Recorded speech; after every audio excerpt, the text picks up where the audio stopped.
fall.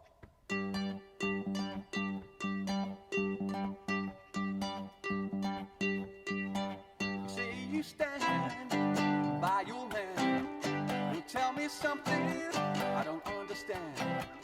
You said you love me, and that's a fact, and then you left me.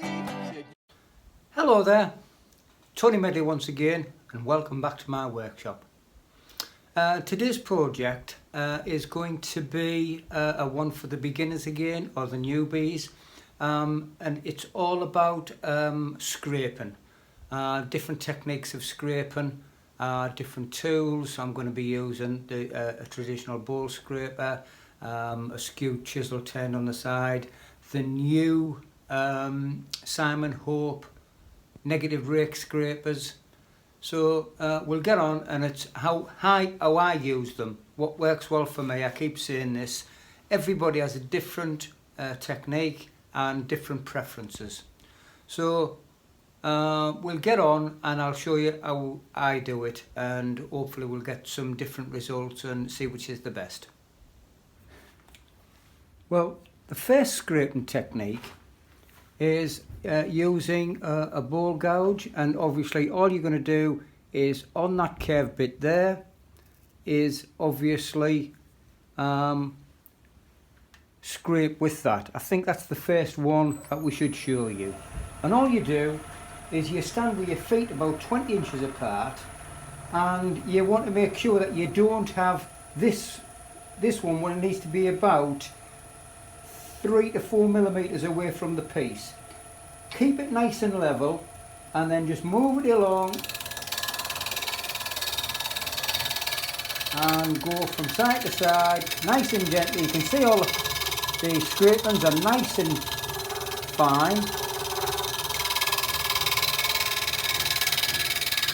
Move your body, not just your hands. Just put the weight over from your right to your left, and then from your left to your right as you're going along, and move your body itself.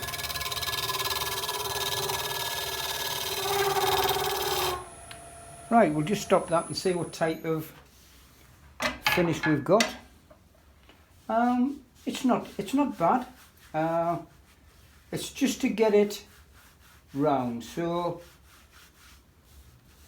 as I say, that's a good way of getting a couple of tool marks out and getting it ready. The next one that we're going to use is a bowl scraper for doing, the reason of the shape in there is for the inside of a bowl.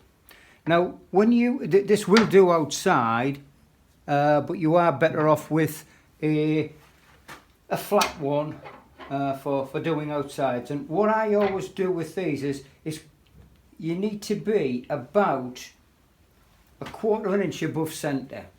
And the reason that we do that, and I always have about 1 inch to 1.5 inches away from the piece itself, make sure it's locked off properly.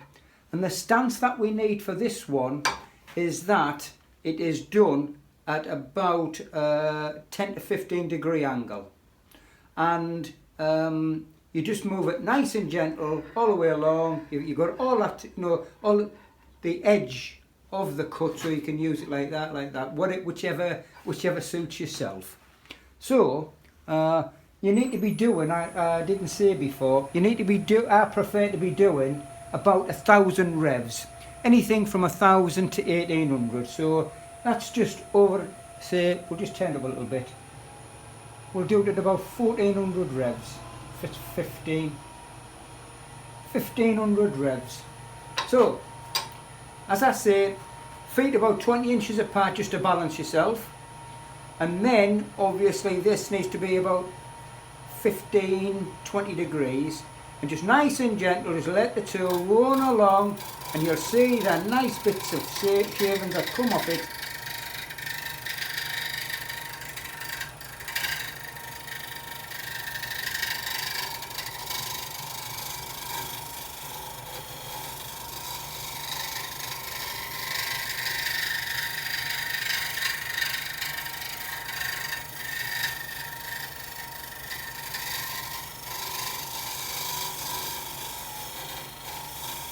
What you haven't to do is put lots and lots of pressure on it. Just let it go, and all you're doing is getting it ready for sanding. Just taking the tool marks out.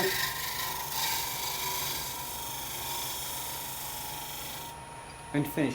As you can see, it's all nice fine shavings that come off, and that's what you're after. Right, we'll just have a quick look at that and see what it is. Yes, it is nice and smooth. Obviously you can get a flat scraper what works better for, you know, when you're doing spindles like that. So the next one that we're going to use is probably one of my favourite ones, is a skew chisel, a very sharp skew chisel, and it's used as a scraper. I find it probably one of my favourites. And what we have to do is have the tool rest about 3 millimetres above centre height. Get it as close as you can to the piece itself, lock it down, again about say 1500 revs, and then obviously nice and easy, and you want it presenting to the wood so that it's cutting the full length of it. You don't want to make sure that you don't jab it in on each of the corners. So put that in exactly to the tool, to the wood itself, and you'll see there it's cut in the middle, and nice and fine, nice and gentle. Move your body, not the tool.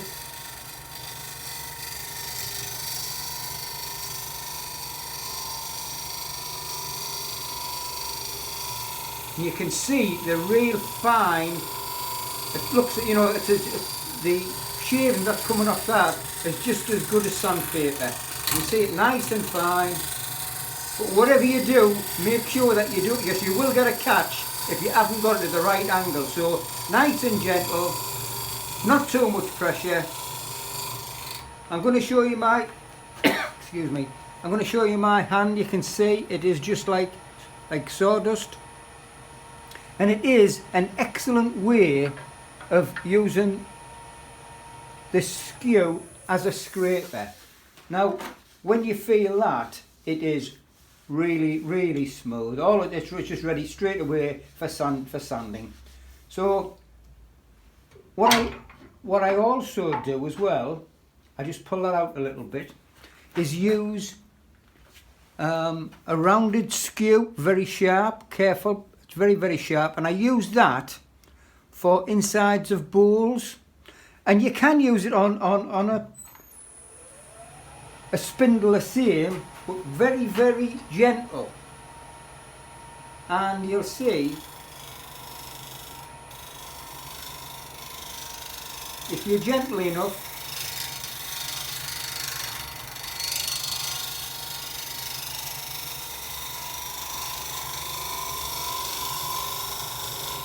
but to be perfectly honest, there you can see the dust that comes off it. You would only use that on the inside of a bowl. But as you can see there, it's lovely and smooth. All it is now, it's just ready straight away, ready for sanding. Next one I'm going to use, you need to be just above centre height, probably 2 to 3 millimetres above, and I keep about 50 millimetres, 40 to 50 millimetres away from the wood. What I'm going to use this time is the Simon Hope heavy duty scraper. It is a negative rake scraper, as you can see. It's got on both sides. And to be perfectly honest, I'm over the moon with it. So all we do is about 1800 revs for this one, 16 to 1800, and nice and gently. A lot of people say it's upside down. It isn't. What you want is the lettering on the top. So nice and gentle, and you can see you're getting you'll get a lovely finish. The physical scraper itself, you keep it at a 90-degree angle. Well, that hasn't been, you can hear that it's chopping away because it hasn't been straightened up before. Well, as I keep saying, let your body do the work, not your hands or your arms, and nice and gentle right away along it. What you can also do, because it's got a curve, it's got the curvature, you can do it right the way along, so that you're keeping the tool, you're not just using the centre and blunting it, you can go down. So you can do it at an angle like that. And as you can see, we're getting lovely shavings from it.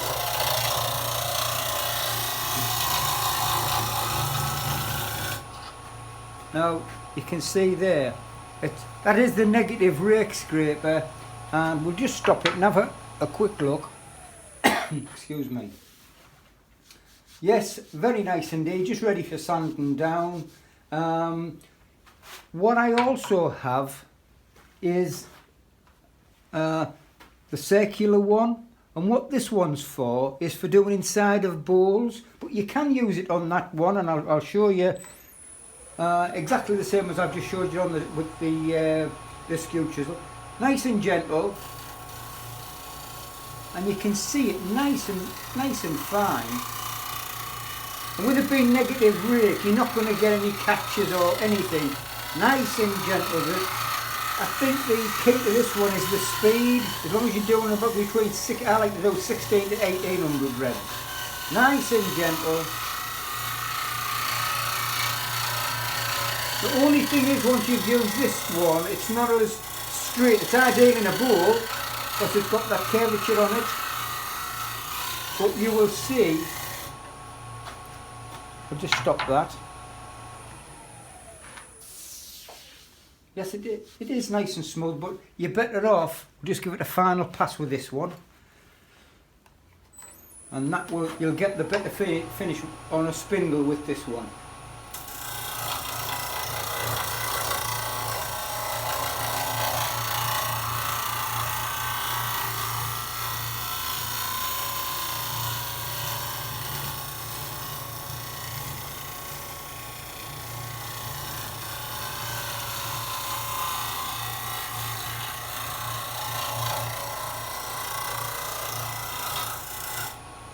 And there you have it.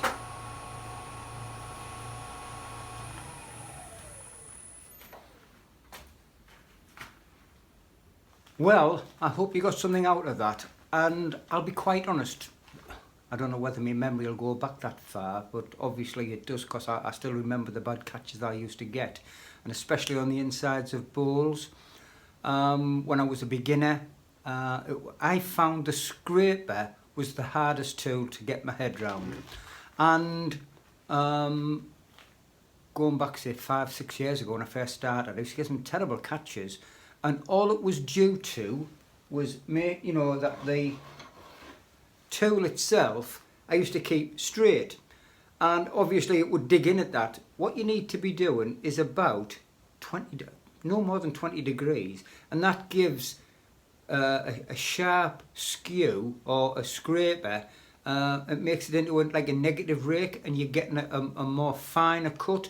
So as long as you're above centre height on the tool rest, and then nice and gentle, and I'll guarantee you won't get a catch. But as I say, when I was first starting out, it was the worst tool, and I just couldn't get my head round it. I'd spend hours and hours using a ball gouge to get it reasonably smooth, and then as soon as I put the scraper on, I would get a catch. And so it's a very important tool to learn how to use, because you get so much of a nice finish with it, and then you just start. Sometimes I start at 180 because it's that much of a nice finish that you get with it. So obviously the smoother finish you get before you start sanding, it's less sanding, so there's no tool marks or anything.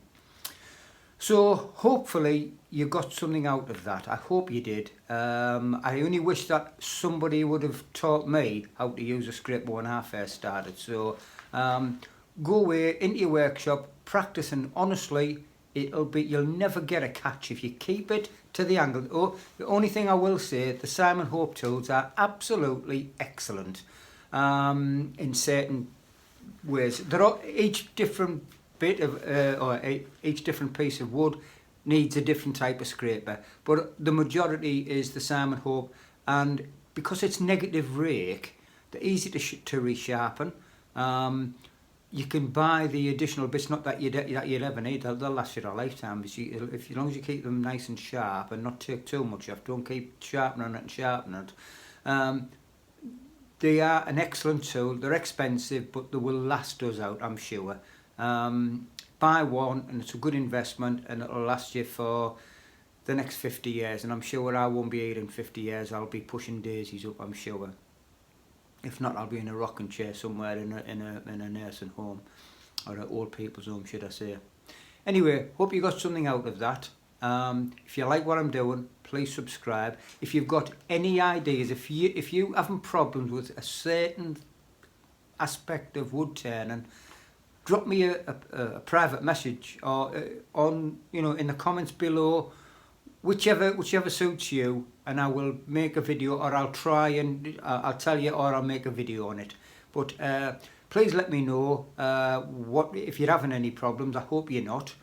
And also please subscribe, and all I can say is thanks for watching, and I will catch up with you on the next video.